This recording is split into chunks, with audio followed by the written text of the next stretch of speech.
Welcome to Relationships at Work, the Emerging Leader's Guide to Creating a Workplace We Love. I'm your host, Russel Lolacher, a communications nerd, a leadership nerd, both with about a couple of decades, actually, under my belt of experience. I also have a heap of curiosity on how we can lead and work together to improve the employee experience and workplace culture. And this show is a great resource to help with that. So I hope you've subscribed. I hope you've gone back and created a little note of rating and review that will help perpetuate the show a little bit more. Really would appreciate that because it's a pretty good little show. Every week on the show, I talk with a local or global leader on topics that are here to help us improve the workplace. Reimagining leadership, imposter syndrome, activism, burnout, mental health, communication, diversity, inclusivity. There's so many things we need to talk about and understand and prioritize when it comes to the employee experience for ourselves, our leaders, as leaders, and for those who we work with as colleagues or that we're in charge of. And this show is great for helping with that. And now as an added bonus, I'm sharing an additional episode every week pulled from the pages of our weekly Raw Note, which, by the way, you can still subscribe to. It's a quick and valuable bit of information, this little mini episode on top of our regular episode.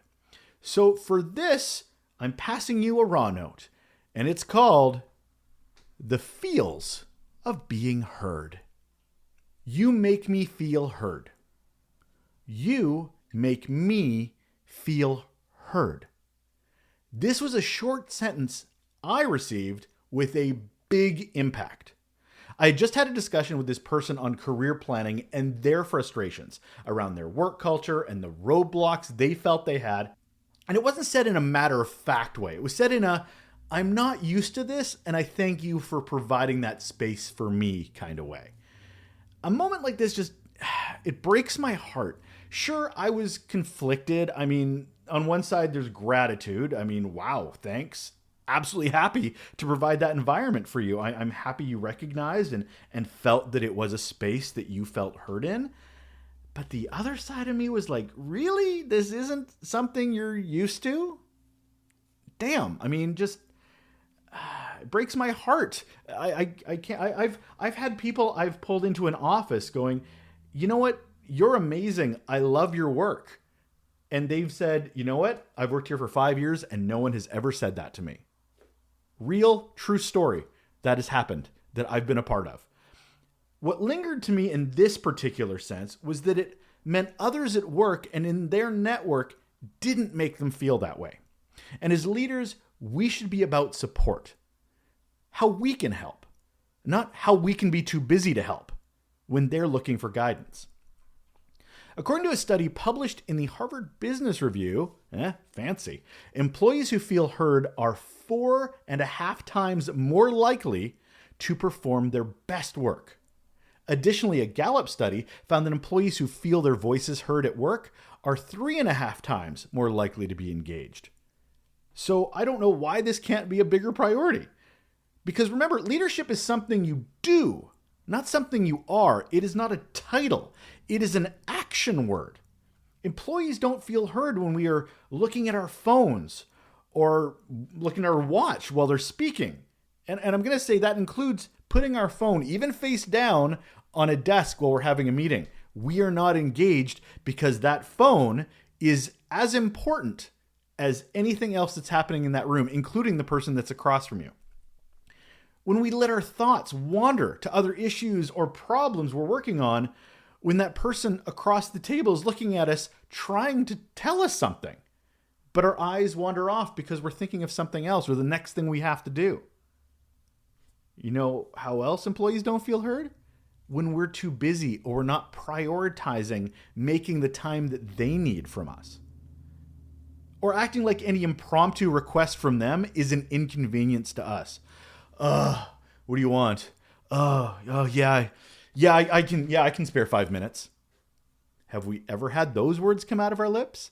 Because I'm sure if we did, they were heard loud and clear of how we are not making them a priority. Or how about not acknowledging or responding to emails? Or not answering the specific question an employee may ask in that email. You respond, but you didn't really read it. People will not feel heard.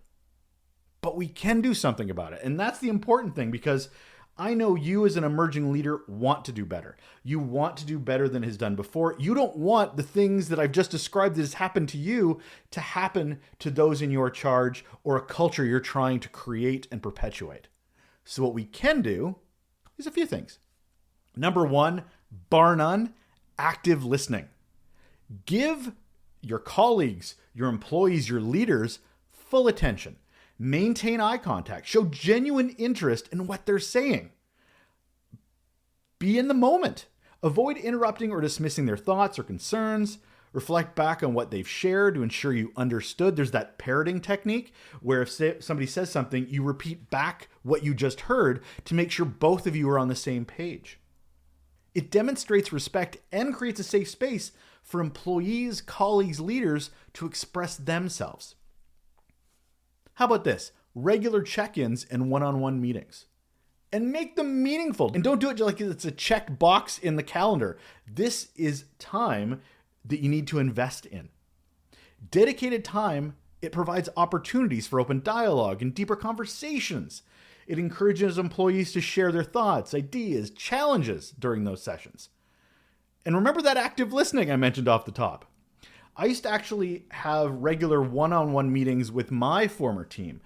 I would put it in the calendar. It was about a half an hour every couple of weeks, and it was their time. Not my time, it was their time. So they could even cancel it if they wanted to, or they could take the 30 minutes. They could take longer than 30 minutes if it was necessary, or we'd reschedule.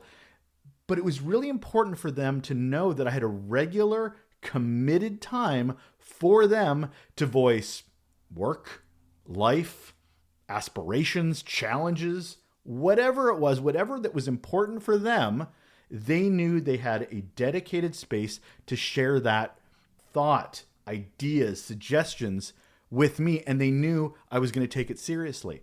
So make sure we allocate that time. I tried to cancel it once and they got really upset at me because they're like, no, we find these valuable. I'm like, really? They're like, no, we are pissed if you move these around or you cancel them. So no, I for the entire length that we were together with me and that team for about 12 years, those were in the calendar and they were important. And last but not least, encourage and respond to feedback. Make it clear that those employees, colleagues, leaders' opinions and ideas are important and that they will be taken into consideration. Actively seek feedback through surveys, suggestion boxes, or anonymous channels if you have to go down that path to ensure employees feel comfortable sharing their thoughts. Then you can't just do that. There's something else you have to do. You have to acknowledge them and then take appropriate action. You don't have to do everything they say. You just have to demonstrate that it was heard. Communicate the outcomes of the feedback. Let employees know how their input influenced those decisions, how you considered them, how they helped with change, how you went in a different direction, but they made you think differently. It just shows employee voices have an impact on the organization. And that's culture right there. And we need to create a culture of kindness by taking the actions that demonstrate it and then model it, like leading for others. So if there's anything you take away from this episode, remember, leading is a verb, not a noun. And for your employees to feel heard, you have to lead. And if we're intentionally not doing that, we can't be leaders. And that'll do it for another Raw Note episode of Relationships at Work, the Emerging Leader's Guide to Creating a Workplace We Love. I'm your host, Russel Lolacher. Thank you once again for joining. If you're a fan of the show, maybe share it with somebody else. Maybe just pass it on to one other person you think this could help, or this could make them think differently, or maybe it provides them some reassurance that they're not alone in how they think, how they lead, how they want to help the employee experience. Just one other person. Just pass it on. You have a great day.